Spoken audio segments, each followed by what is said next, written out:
Hello, good morning आप सभी को। राधे राधे। आप सभी का स्वागत है क्लास में। हम देखेंगे आज सीजीटी 2010 का पेपर। ठीक 2005 का देखे थे हम, उसका 2 पार्ट में देखा गया था, यूट्यूब पे वीडियो अपलोड किया गया है। आज देखेंगे 2010 का। 2005 के बाद सीधे पेपर कब हुआ था? 2010 में हुआ था, तो इसको भी हम 2 पार्ट में देखेंगे। तो ये पार्ट हमारा 1 है। ठीक, पार्ट 1 में हम कितने प्रश्न देखेंगे? तो 65 प्रश्न देखेंगे। पार्ट 2 में 60 प्रश्न देखेंगे। दोनों मिला के टोटल 125 प्रश्न हमारे कंप्लीट हो जाएंगे। तो चलिए हम प्रश्न स्टार्ट करते हैं। हमारा पहला प्रश्न ये है कि कामदेव का पर्यायवाची शब्द कौन सा है? तो कामदेव का पर्यायवाची शब्द क्या होगा? मनोज हो जाएगा। तो विकल्प 3 सही है। चलिए अब आते हैं अगले प्रश्न पे। दूसरे नंबर का हमारा प्रश्न ये है कि यौगिक शब्द छाटिए। क्या छाटना है? यौगिक शब्द छाटना है। ठीक, तो यौगिक शब्द यहाँ पे क्या है? यौगिक शब्द यहाँ पे परोपकार हो जाएगा। ठीक, यहाँ पे परोपकार यौगिक शब्द हो जाएगा। यहाँ पे गलत दे दिया है, गोपाल यौगिक शब्द नहीं है। ठीक, यौगिक शब्द क्या है? तो परोपकार है। चलिए अब आते हैं हम अगले प्रश्न पे। अगला प्रश्न हमारा है 3 नंबर का। ठीक, 3 नंबर का प्रश्न ये है कि देवनागरी लिपि का सर्वप्रथम प्रयोग किस राज्य में माना जाता है? तो देवनागरी लिपि का सबसे पहले प्रयोग किस राज्य में हुआ? गुजरात में हुआ। ध्यान देना है कि देवनागरी लिपि का सबसे पहले प्रयोग गुजरात में हुआ है। ठीक, चलिए अब आते हैं चौथे नंबर के प्रश्न पे। चौथा नंबर का हमारा प्रश्न ये है कि अघोष अल्पप्राण ध्वनि कौन सी है? तो अघोष अल्पप्राण ध्वनि कौन सी है? तो ऑप्शन 4 हो जाएगा सही। क है और त है। कौन सी है? तो क और त सही हो जाएगा, विकल्प 4। अगला प्रश्न है हमारा 5 नंबर का कि दीर्घ उर्जत टूटत कुटुम्ब जुरत चतुर चित प्रीत परत गाठ दुर्जन हिये दई नहीं यह रीत। उक्त दोहे में कौन सा अलंकार है? तो यहाँ पे असंगति अलंकार है। ध्यान देना है, कौन सा अलंकार है? तो असंगति अलंकार है। चलिए अगला प्रश्न है कि रामविलास शर्मा की आत्मकथा अपनी धरती अपने लोग कितने खंडों में है? तो ये 3 खंडों में है, यहाँ गलत दिया है। ठीक, रामविलास शर्मा की जो आत्मकथा है अपनी धरती अपने लोग कितने खंडों में है? तो 3 खंडों में है। ध्यान देना है। चलिए अब आते हैं अगले नंबर के प्रश्न पे, 7 नंबर के प्रश्न पे। 7 नंबर का प्रश्न है कि दूसरा ताजमहल कहानी संग्रह की लेखिका कौन है? तो दूसरा ताजमहल कहानी संग्रह की लेखिका नासिरा शर्मा है। कौन है? तो नासिरा शर्मा है। ध्यान देना है, दूसरा ताजमहल कहानी संग्रह की लेखिका नासिरा शर्मा है। चलिए 8 नंबर पे आते हैं। 8 नंबर का हमारा प्रश्न ये है कि किस विद्वान ने देवनागरी लिपि के स्थान पर रोमन लिपि स्वीकार करने का सुझाव दिया था?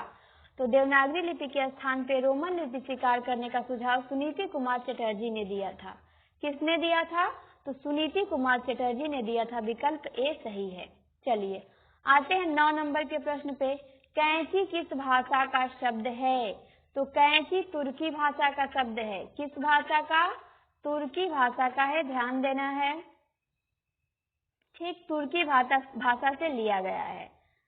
अगला प्रश्न हमारा ये है 10 नंबर का कि यदि ए ओ तथा औ के बाद क्रमशः कोई भिन्न स्वर आता है तो इनके स्थान पर अए आए औ आव हो जाता है। यह संधि कौन सी है? तो यहाँ अयादि स्वर संधि है। अयादि स्वर संधि में अए आए औ आव हो जाता है। ये आप सभी को ध्यान देना है। अगला प्रश्न है हमारा 11 नंबर का। 11 नंबर का क्या है कि श्री राम शर्मा की बोलती प्रतिमा रचना की विधा क्या है? बोलती प्रतिमा की विधा क्या है? तो रेखा चित्र है। क्या है? तो रेखा चित्र है, सभी को ध्यान देना है। अगला प्रश्न है हमारा 12 नंबर का कि भाषा के संबंध में असत्य कथन कौन सा है? तो भाषा के संबंध में असत्य कथन है कि भाषा पैतृक संपत्ति है। ये गलत दिया है। ठीक, भाषा पैतृक संपत्ति नहीं है, ये सामाजिक हो सकता है। ठीक, परिवर्तनशील भी है, अनुकरण भी है, लेकिन पैतृक नहीं है। चलिए अब आते हैं अगले प्रश्न पे 13 नंबर के। 13 नंबर का हमारा प्रश्न ये है कि शहर में कोई किसी की जाति नहीं पूछता, शहर के लोगों की जाति का क्या ठिकाना है, लेकिन गांव में तो बिना जाति के आपका पानी तक नहीं चल सकता। ये जो कथन है ये किस उपन्यास से लिया गया है? देखिए कथन आ गया है उपन्यास के अंदर का। तो शहर में कोई किसी की जाति नहीं पूछता, ये कथन किस उपन्यास से है? मैला आंचल से है। विकल्प डी बिल्कुल सही है। अब आते हैं 14 नंबर के प्रश्न पे। 14 नंबर का हमारा प्रश्न ये है कि ब्रजभाषा का आधुनिक कालीन प्रसिद्ध कवि कौन है? आधुनिक काल में ब्रजभाषा के प्रसिद्ध कवि कौन है? तो जगन्नाथ दास रत्नाकर हैं और एक और थे इनके साथ कविरत्न जी। आधुनिक काल में 2 ब्रजभाषा के प्रसिद्ध कवि हुए हैं। अगला प्रश्न है हमारा 15 नंबर का। हरी बिंदी कहानी किसकी है? हरी बिंदी कहानी मृदुला गर्ग की है। अगला प्रश्न है 16 नंबर का। भई गति साप छछूंदर केरी, लोकोक्ति का क्या अर्थ है? इसका अर्थ है दुविधा में पड़ जाना। इसका अर्थ क्या होगा? दुविधा में पड़ जाना। चलिए अगला है 17 नंबर का। शेष कादम्बरी उपन्यास की लेखिका कौन है? तो अलका सरावगी है। शेष कादम्बरी उपन्यास की लेखिका अलका सरावगी है, ध्यान देना है। अगला प्रश्न है 18 नंबर का। भवभूति का मूल नाम क्या था? तो भवभूति का मूल नाम श्रीकंठ था। क्या था? तो इनका मूल नाम श्रीकंठ था, नीलकंठ नहीं है, ये गलत है। नीलकंठ इनके पिता का नाम था, इनका नाम श्रीकंठ था। अगला प्रश्न है 19 नंबर का कि राम की गाय बहुत काली है, वाक्य में काली शब्द क्या है? तो वाक्य में काली शब्द क्या है? वाक्य में काली शब्द विशेषण है ना, विशेषता बताया है गाय की कि गाय कैसी है? तो काली है, तो इसलिए काली विशेषण हो जाएगा। अब हमारा 20 नंबर का प्रश्न है। 20 नंबर का प्रश्न देखते हैं। चलिए 20 नंबर में दिया गया है कि पंक्ति है कि प्रिय स्वतंत्र रव अमृत मंत्र नव भारत में भर दे। ये पंक्ति वाली कविता का संबंध किस कवि से है? तो इसका संबंध किससे है? तो यहाँ पे गलत दे दिया है, प्रसाद जी से नहीं है। ठीक, ये गीतिका से है, निराला जी की है। पंक्ति किसकी है? तो सूर्यकांत त्रिपाठी निराला की है और गीतिका से ली गई है। शिल्पी में कुछ सेंसर का प्रश्नों का जवाब गलत दे दिया है, तो उसे घबराना नहीं है, सही जवाब बता दिया जाएगा। तो ये प्रिय स्वतंत्र राव अमृत मंत्र निराला की पंक्ति है। चलिए 21 नंबर का प्रश्न है कि उत्तर प्रदेश सरकार द्वारा गठित लिपि सुधार परिषद की 28-29 नवंबर 1953 को हुई बैठक की अध्यक्षता किसने किया था? तो इसकी अध्यक्षता उस समय के तत्कालीन उपराष्ट्रपति डॉक्टर सर्वपल्ली राधाकृष्णन ने किया था, ये ध्यान देना है। अब आते हैं 22 नंबर पे। 22 नंबर का हमारा प्रश्न ये है कि देवनागरी लिपि का विकास माना जाता है किस लिपि से? तो ब्राह्मी लिपि से देवनागरी लिपि का विकास माना जाता है। चलिए अब आते हैं 23 नंबर पे। 23 नंबर का मिलान करना है। संकल्प क्या है? संकल्प तत्सम शब्द है। मोटर क्या है? विदेशी शब्द है। सूरज क्या है? तद्भव है। काका क्या है? देशी शब्द है। ठीक, तो संकल्प क्या है? तत्सम है। सूरज तद्भव है। काका देशी है। मोटर विदेशी है। तो विकल्प 3 हमारा सही हो जाएगा। फिर 24 नंबर में प्रश्न ये है कि कौन सी रचना महादेवी वर्मा की नहीं है? तो क्या नहीं है? तो आंगन के पार द्वार महादेवी वर्मा की नहीं है। किसकी है? तो ये सच्चिदानंद हीरानंद वात्स्यायन अज्ञे जी की है, ये ध्यान देना है। आंगन के पार द्वार ये महादेवी की नहीं है, बाकी यामान दीपशिखा निर्जा महादेवी की है। 25 नंबर का प्रश्न ये है कि खड़ी बोली में प्रथम महाकाव्य प्रिय प्रवास के रचयिता कौन है? ये खड़ी बोली हिंदी का पहला महाकाव्य है, तो इसके रचयिता हरिऔध जी हैं। ठीक, चलिए 26 नंबर पे आते हैं। 26 नंबर का प्रश्न है हमारा कि कौन व्यंग्यकार नहीं है? ध्यान देना है। तो रविंद्रनाथ त्यागी हैं, लतीफ गोंगी भी हैं, हरिशंकर परसाई भी हैं। कौन नहीं है? तो अज्ञे जी व्यंग्यकार नहीं है, तो विकल्प बी राइट हो जाएगा। अगला प्रश्न है 27 नंबर का कि देवेंद्र सत्यार्थी के संस्मरण का नाम क्या है? तो इनका संस्मरण है रेखाएं बोल उठी। क्या है? रेखाएं बोल उठी। किसका है? तो देवेंद्र सत्यार्थी का है। ऑप्शन सी बिल्कुल राइट है। चलिए अब आते हैं 28 नंबर पे। 28 नंबर का प्रश्न है कि विष्णुकांत शास्त्री की प्रसिद्ध गद्य काव्य कृति का नाम क्या है? तो इनका क्या है? कुछ चंदन की, कुछ कपूर की। ठीक, विष्णुकांत शास्त्री की प्रसिद्ध गद्य काव्य कृति का नाम है कुछ चंदन की, कुछ कपूर की, तो विकल्प सी बिल्कुल राइट है। चलिए अब आते हैं हम 29 नंबर पे। 29 नंबर का प्रश्न है कौन सी कृति जीवनी विधा से संबंधित नहीं है? तो कौन जीवनी से संबंधित नहीं है? तो बसेरे से दूर नहीं है, ये आत्मकथा है हरिवंश राय बच्चन की। अब है 30 नंबर का प्रश्न हमारा कि कौन सा समूह हजारी प्रसाद द्विवेदी के उपन्यासों को दर्शाता है। तो सभी को पता है कि इनके 4 उपन्यास हैं। विकल्प बी हो जाएगा बाण भट्ट की आत्मकथा, चारूचंद्र लेख, पुनर्नवा, नामदास का पोथा। ये हजारी जी के उपन्यास हैं। अगला प्रश्न है कि द्विगु समास का उदाहरण बताइए। तो त्रिभुवन में कौन सा समास है? द्विगु समास है। अगला प्रश्न है कि अशुद्ध वाक्य बताइए। तो कच्चे तेल की कीमत घट गया है, ये क्या है? ये अशुद्ध वाक्य है। ठीक, बाकी सभी वाक्य बिल्कुल शुद्ध है। पुस्तक मेज पर रखी है, सही है। यह मेरे सपनों का घर है, सही है। कानपुर भारत की औद्योगिक राजधानी है, ये भी सही है। ठीक, सभी सही है, यही गलत है। चलिए अब आते हैं अगले प्रश्न पे। 33 नंबर का प्रश्न है कि निष्फल ना होने वाला क्या कहलाता है। तो निष्फल ना होने वाला अमोघ कहलाता है।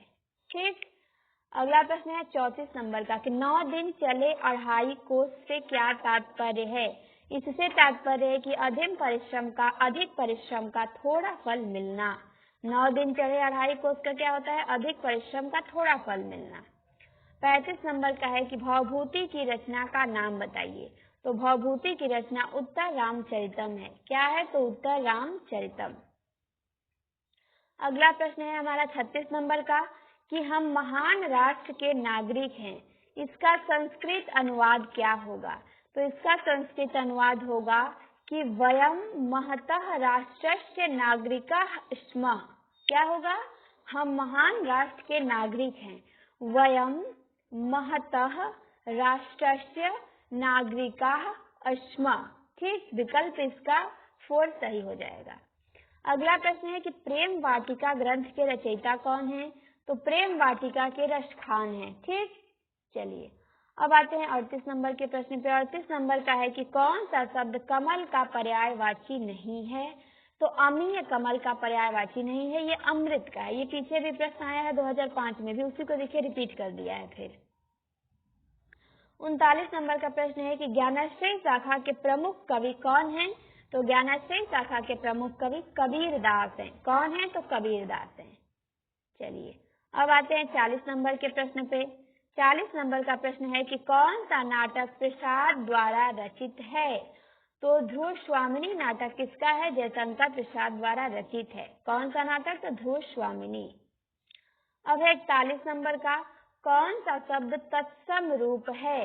तो अंधकार क्या है? तत्सम है, ये ध्यान देना है। ठीक, ये भी पीछे आ चुका है, रिपीटेड प्रश्न है।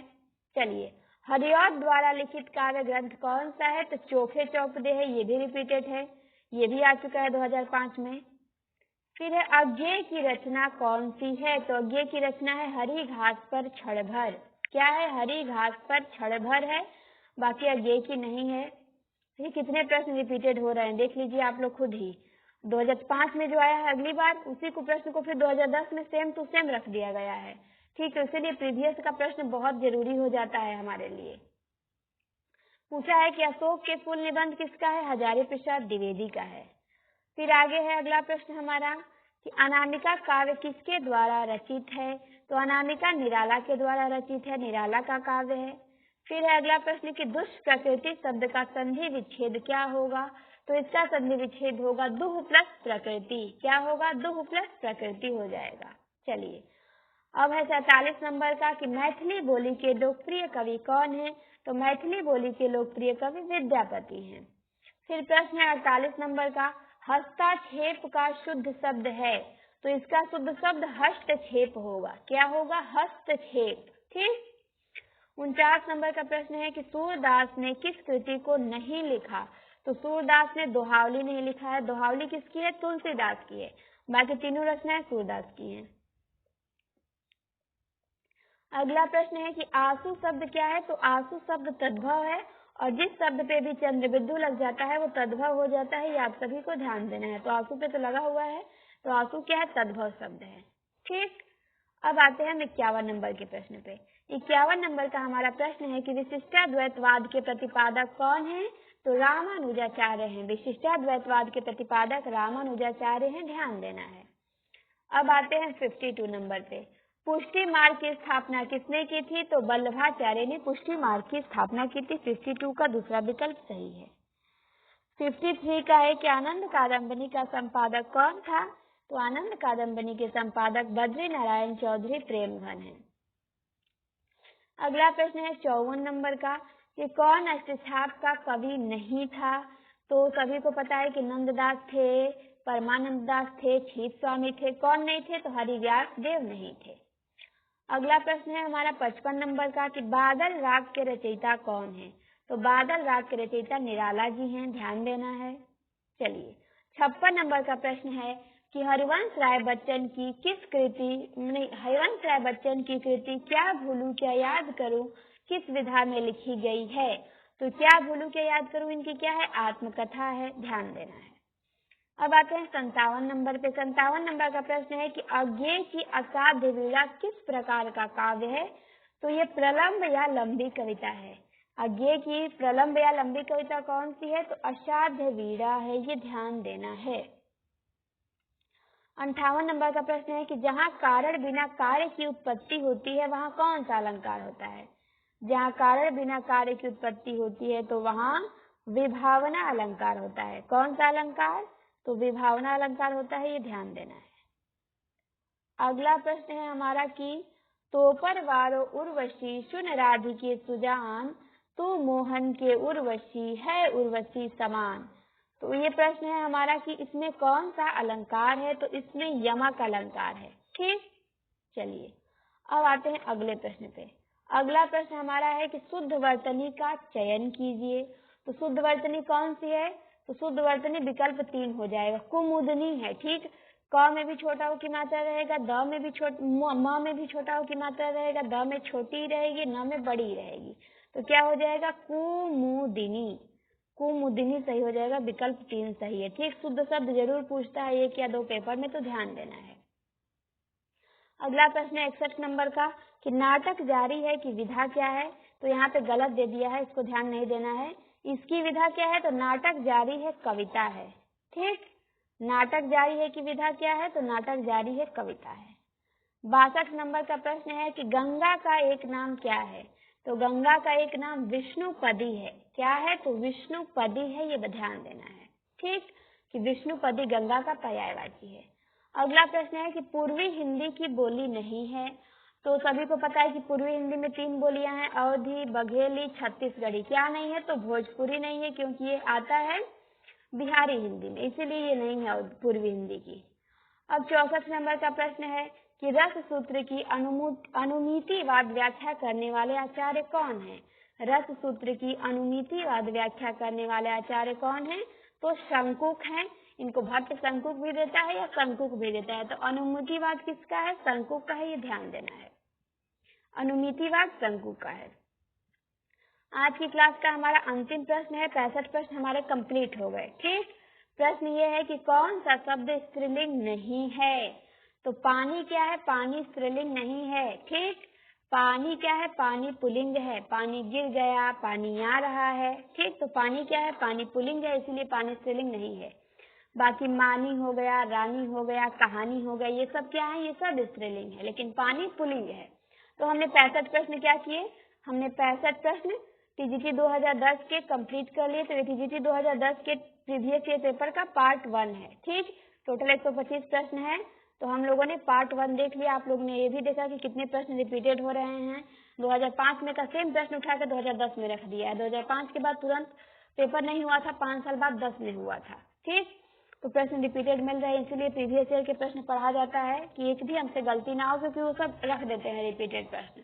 ठीक, तो आप लोग इसे देखिएगा, याद करिएगा, सुनिएगा। केवल सुनेंगे तो आप लोगों को बहुत अच्छा लगेगा और याद भी हो जाएगा आसानी से। तो वीडियो अच्छा लगे तो लाइक करिएगा, अधिक से अधिक शेयर करिएगा और कमेंट करिएगा, और जो नए होंगे सब्सक्राइब जरूर कर लेंगे। अब मिलते हैं नेक्स्ट वीडियो में। आप सभी को वीडियो देखने के लिए बहुत बहुत धन्यवाद।